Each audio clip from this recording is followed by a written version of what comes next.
হামলা পাল্টা হামলায় উত্তপ্ত মধ্যপ্রাচ্য। যুক্তরাষ্ট্র ও ইসরায়েলের হামলার জবাবে গোটা উপসাগরীয় অঞ্চলকে অস্থির করে তুলেছে ইরান। একের পর এক মার্কিন ঘাঁটি লক্ষ্য করে ক্ষেপণাস্ত্র ও ড্রোন হামলা অব্যাহত রেখেছে আইআরজিসি। এবার একই দিনে সৌদি আরব ও সংযুক্ত আরব আমিরাতে হামলা চালিয়েছে তারা। বিস্তারিত ডেস্ক রিপোর্টে।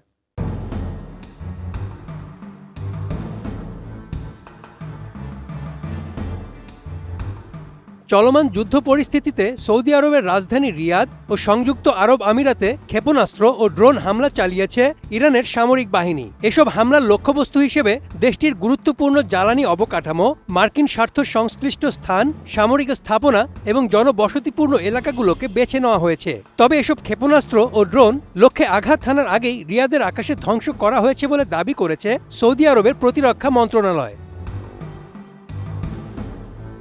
15 মার্চ সৌদি আরবের প্রতিরক্ষা মন্ত্রণালয়ের এক বিবৃতিতে বলা হয়েছে, প্রিন্স সুলতান বিমান ঘাঁটির আবাসস্থল আল খার্জের আকাশে ইরানের 6টি ব্যালিস্টিক ক্ষেপণাস্ত্র ও 34টি ড্রোন ভূপাতিত করা হয়েছে। এছাড়া বেশিরভাগ ড্রোন পূর্বাঞ্চলীয় প্রদেশে প্রতিরোধ করা হয়েছে, যেখানে প্রধান তেল শোধনাগারগুলো অবস্থিত। আর কিছু ভূপাতিত করা হয়েছে রিয়াদে।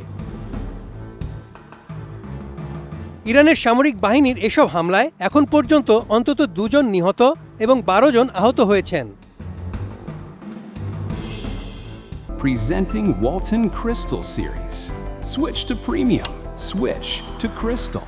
অপরদিকে মধ্যপ্রাচ্যের আরেক দেশ সংযুক্ত আরব আমিরাতের আল ধাফরা বিমান ঘাঁটিতে মার্কিন বাহিনীকে লক্ষ্য করে ক্ষেপণাস্ত্র ও ড্রোন হামলা চালানোর দাবি করেছে ইরান। আইআরজিসি বলেছে, মার্কিন সৈন্যদের লক্ষ্য করে 10টি ক্ষেপণাস্ত্র ও অজ্ঞাত সংখ্যক ড্রোন হামলা চালানো হয়েছে। সংযুক্ত আরব আমিরাতের প্রতিরক্ষা মন্ত্রণালয় জানিয়েছে, তারা ইরানের ক্ষেপণাস্ত্র এবং ড্রোন হামলার জবাব দিচ্ছে। এরই মধ্যে বিমান প্রতিরক্ষা ব্যবস্থা 9টি ইরানি ব্যালিস্টিক ক্ষেপণাস্ত্র এবং 33টি ড্রোন ভূপাতিত করেছে। আমিরাতের প্রতিরক্ষা মন্ত্রণালয় এক্স জানিয়েছে, হামলা শুরু হওয়ার পর থেকে দেশটি 294টি ব্যালিস্টিক ক্ষেপণাস্ত্র, 15টি ক্রুজ ক্ষেপণাস্ত্র এবং 1600 ড্রোন ব্যবহার করেছে। এসব হামলায় এখন পর্যন্ত 6 জনের মৃত্যুর খবর পাওয়া গেছে।